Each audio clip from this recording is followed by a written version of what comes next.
Márchese quien pueda, con Lourdes Marchese.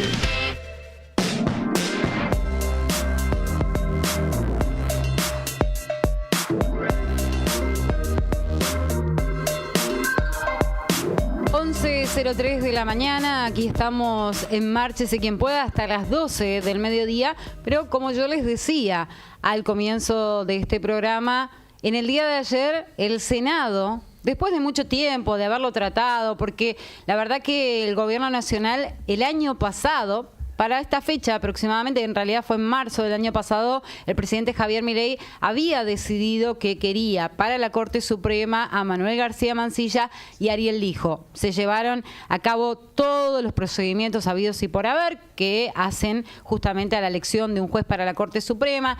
Llegan los pliegos al Congreso Nacional, en el Senado empiezan a tratarlos.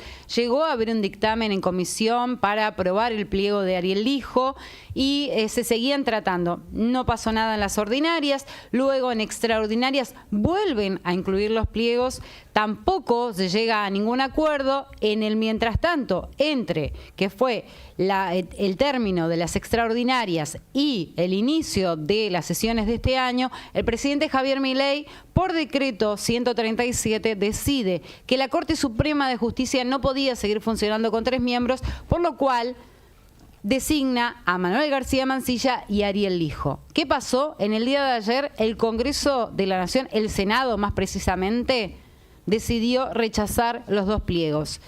¿Qué va a pasar ahora con Manuel García Mansilla, sobre todo, porque es el juez que ya está en la Corte Suprema? Pero para hablar de este tema y de lo que piensa el gobierno en cuanto a lo que fue la votación en el Senado, ya estamos en comunicación con Guillermo Francos, jefe de Gabinete de Ministros. ¿Cómo le va? Lourdes Marchese y equipo, los saludamos. Buen día, Lourdes, ¿cómo está usted? Muy bien. Francos, bueno, dígame, ¿qué es lo que analiza usted de todo esto que pasó en el día de ayer?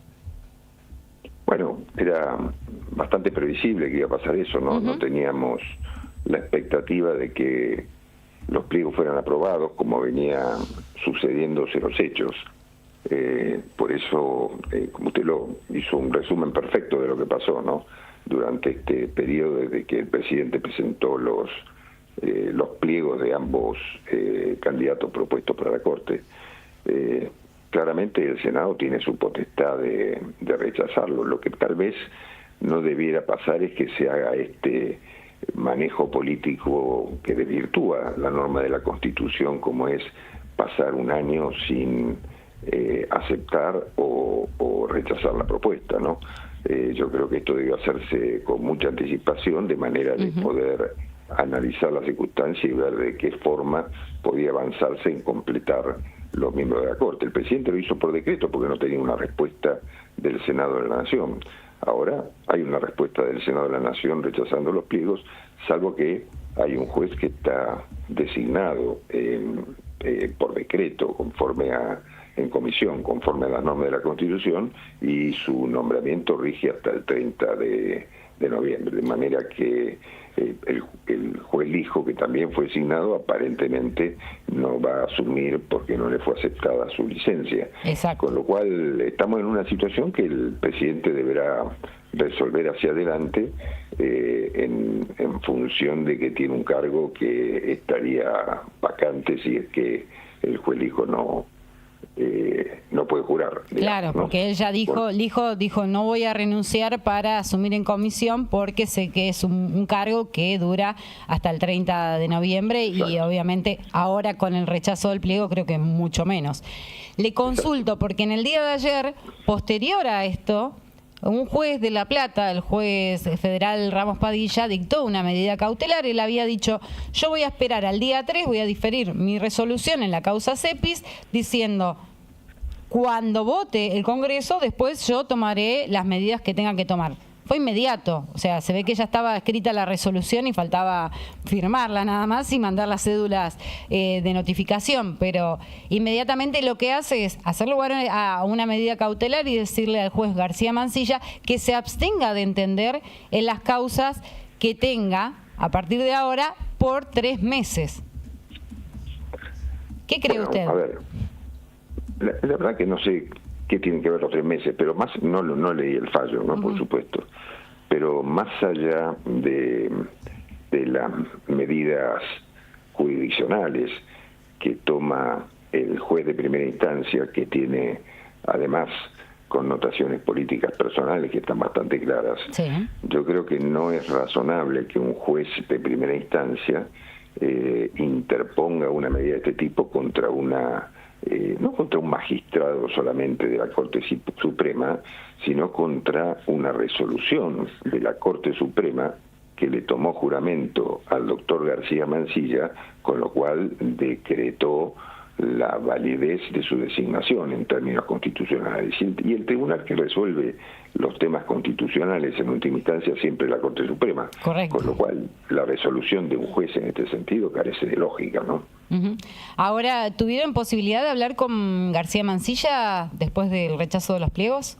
No, yo no lo he hecho, no he hablado con García Mansilla, es un ministro de la Corte en funciones que ha sido cuyo pliego ha sido rechazado por el Senado, que está designado hasta el 30 de noviembre. Supongo que él continuará en funciones, salvo que tenga una determinación personal de no hacerlo, pero en principio para el Poder Ejecutivo nosotros tenemos 4 miembros actualmente. Exacto. En la Corte Suprema que cumplen esa función de ser miembros del organismo cabeza del Poder Judicial de la Argentina, ¿no? Clarísimo. Franco, lo voy a llevar a otro tema que tiene que ver con esta decisión que tomó el presidente de los Estados Unidos, Donald Trump, de fijar aranceles, y en el caso de la Argentina lo hizo a un 10%. ¿Cree que es buena noticia? ¿Cómo lo analiza usted? Bueno, en primer lugar, el tema de los aranceles que ha fijado el presidente Trump ha generado un terremoto económico, sí, digamos, ¿no? En el mundo, y ayer vimos las reacciones. Supongo que va a haber más reacciones en el futuro. Ya hemos visto que China ha incrementado los aranceles para los productos de Estados Unidos también. O sea, hemos entrado en una especie de batalla comercial que supongo que se irá encauzando en el tiempo, ¿no? En el caso particular de la Argentina, bueno, hemos recibido el arancel más bajo que ha fijado Estados Unidos para, en general, para todos los países de Latinoamérica, ¿no? Pero además, obviamente, se están negociando disminuir esos aranceles y a valor cero en algunos casos de productos particulares, en una negociación que ha llevado a cabo el presidente con el secretario, el canciller Huerta. Sí, con los secretarios de Industria y Comercio de la Argentina y con el secretario de Comercio de los Estados Unidos. ¿Y cree que ahí se pudo avanzar algo en estas negociaciones que tuvieron lugar en el día de ayer, en este viaje que hizo el presidente Javier Milei con el ministro de Economía Luis Toto Caputo, junto también al canciller y al embajador? Entiendo que sí. Esto fue en Washington el día de ayer por la mañana. Después el canciller estuvo en Mar-a-Lago, pero digo, esta reunión de posibilidad de reducir a cero ciertos aranceles, o aranceles, mejor dicho, a determinados productos, ha sido una conversación que comenzó y que, en función también de lo que dijo el hijo del presidente Trump, ¿no? Que dijo que los primeros que negocien van a estar mejor posicionados que los últimos. Yo creo que haber comenzado esta conversación entre los primeros también para ese mercado de los Estados Unidos es una buena posición para la Argentina, ¿no? Ahora bien, y en cuanto a lo que hace al acuerdo con el Fondo Monetario Internacional, Francos, ¿cree que va a llegar ese dinero? ¿Va a haber un desembolso del 40% como se especulaba? ¿Y eso en qué nos puede ayudar a nosotros como Argentina? Sobre todo porque siempre se está especulando con la salida o no del cepo. Bueno, son varios temas ahí, ¿no? Yo creo que se va a avanzar en el acuerdo con el fondo. Estamos a pocos días de que se reúna el BOR y que lo trate definitivamente, de modo que todas las noticias han sido favorables, todas los comentarios que han venido, que se han hecho públicos por parte del fondo, incluso de la secretaria del fondo, Cristalina Dormier, también han sido positivos, de modo que yo creo que el acuerdo con el fondo está bastante avanzado y bastante delineado en todos sus aspectos, ¿no? Monto, plazos, etcétera. Y lo que usted me planteaba con respecto al cepo, como dijo el presidente, va a ser antes del 31 de diciembre y tomará la decisión el presidente y el ministro de Economía en el momento que lo consideren más oportuno para no correr riesgos innecesarios, ¿no? De modo que esa decisión ya la anunció el presidente para sin determinar una fecha exacta, pero va a ser tomada. Clarísimo. Guillermo, le hago la última pregunta, no le quiero robar más tiempo, pero estamos en un año electoral, un año en que las fuerzas políticas se van a medir. Bueno, el primer muestreo va a ser en la ciudad de Buenos Aires, este 18 de mayo. ¿Cómo ve este año? Porque hay muchos tires y aflojes de distintas fuerzas políticas. Bueno, ayer lo terminamos viendo en el Senado. Sí, a ver, yo creo que a la elección de la ciudad de Buenos Aires se le ha dado una importancia mayor en términos de que es una competencia política entre el PLO, la Libertad Avanza, el candidato del kirchnerismo, Santoro, etcétera, ¿no? Y a mí me parece, en lo personal, yo pienso que la elección importante será en octubre, que es cuando se eligen los candidatos nacionales y lo que va a generar una recomposición del Congreso de la Nación, tanto en diputados como en senadores. Y ahí habrá que ver, nosotros tenemos una expectativa muy grande porque el pueblo, digamos, es inteligente cuando toma decisiones de voto, ¿no? Porque él lo que va a ver es qué fue lo que le pasó al presidente Milei durante este año y medio en el que fue presidente sin apoyo del Congreso, como en este caso, en el caso del tratamiento de los pliegos de los candidatos a la Corte. Sí, no solo eso, sino ficha limpia, porque no nos olvidemos que también rechazaron tratado. Exactamente, que no se trató ficha limpia, que fue también una propuesta del gobierno de que se incluyera entre los temas a tratar. En fin, yo creo que el pueblo cuando vota se da cuenta de esas cosas, sabe que el presidente Milei llevó adelante un gobierno sin tener mayoría parlamentaria, ¿no? O mejor dicho, no solamente no tener mayoría, sino estar en una muy minoría, con lo cual yo tengo la sensación y la expectativa que tengamos el apoyo electoral para poder constituir bloques más numerosos que nos permitan mirar desde el Congreso con una perspectiva diferente que lo que nos ha pasado este año y medio, ¿no? Este año y 3 meses, ¿no? Sí, déjeme hacerle una última y con esto ya lo libero, y tiene que ver justamente porque hubo muchas críticas por los dichos del presidente Javier Milei sobre Malvinas, y la verdad que quisiera su opinión porque obviamente hasta ayer, digamos, unos combatientes también presentaron una denuncia que creo que no va a tener asidero en la justicia, pero bueno, quería saber su opinión. No, a ver, me parece que hubo mala interpretación en algunos, mala fe en otros, etcétera, pero desde mi punto de vista el presidente fue muy claro, ¿no?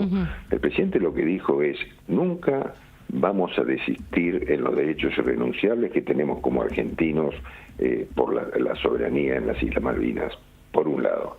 Después dijo: estamos trabajando para reconstruir la Argentina, generar un país que vuelva a ser un país importante en el concierto de las naciones, aumentando su economía, su producto bruto, sus posibilidades, la reconstrucción de su tejido social, que tenga seguridad, que tenga mejores relaciones en el mundo. Es un país distinto al que recibimos del kirchnerismo, un país mucho mejor al que recibimos del kirchnerismo. Entonces dijo, en esas condiciones, ojalá los malvinenses, dijo, no dijo los habitantes de las... Exacto. O ¿cómo se llaman? Los kelpers. Los kelpers, claro. No dijo los kelpers, él dijo los malvinenses. Sí. Es decir, eso ya es un reconocimiento de soberanía nacional, ¿no? Porque los malvinenses son los de las Islas Malvinas. Que viven en Malvinas, claro. Exactamente. Entonces digo, eso es un reconocimiento de soberanía. Entonces yo digo, ¿cuál es el hecho en el que no se plantea la soberanía argentina, ¿no? Entonces, ¿cuál es la disputa? ¿Cuál es el cuestionamiento que puede hacérsele al presidente en estas declaraciones? Al contrario, a mí me parece que el presidente ha sido muy claro, ha sido respetuoso, ha reconocido la gesta de Malvinas, a nuestros combatientes, a los héroes, etcétera. Tenemos una historia que es muy impactante desde la actuación de las Fuerzas Armadas en ese evento, etcétera, y de quienes entregaron su vida, incluso por esta concepción soberana que todos los argentinos recibimos desde la escuela primaria, ¿no? Yo me acuerdo perfectamente de eso. Con lo cual, digo, no entiendo cuál es el cuestionamiento más allá de las intencionalidades políticas que tengan algunos sectores. Porque si lo pensamos bien, díganme, ¿qué fue lo que hizo el kirchnerismo que ahora cuestiona durante todo este periodo por la soberanía de las Malvinas? Nada. Destruyó un país como lo destruyó, absolutamente endeudado, sin ninguna posibilidad de negociar en el mundo, nada más que teniendo relaciones solamente con aquellos países que tienen dictaduras, en definitiva, que no tienen democracias efectivas, etcétera. Bueno, ese es el país que heredó el presidente Milei. En ese país no se hacía nada por la soberanía de Malvinas más que declamar. Lo que el presidente dice es: construyamos un país en el cual los malvinenses se elijan por sí mismos vivir dentro de este país y no depender, como lo hacen hoy, de los británicos. Y eso no es desconocer que las Islas Malvinas son argentinas. Eso es ser realista y decirles: ojalá nos demos una oportunidad de que ellos elijan ser parte de la Argentina, más allá de que las Islas Malvinas sean argentinas, ¿no? Clarísimo. Guillermo Franco, jefe de Gabinete de Ministros, le agradecemos esta conversación aquí con Márchese quien pueda por Radio Nacional. Muchísimas gracias. Hasta luego. Actualidad y política en Nacional. Márchese quien pueda. Con Lourdes Marchese y gran equipo. Abril en tu radio. Nacional.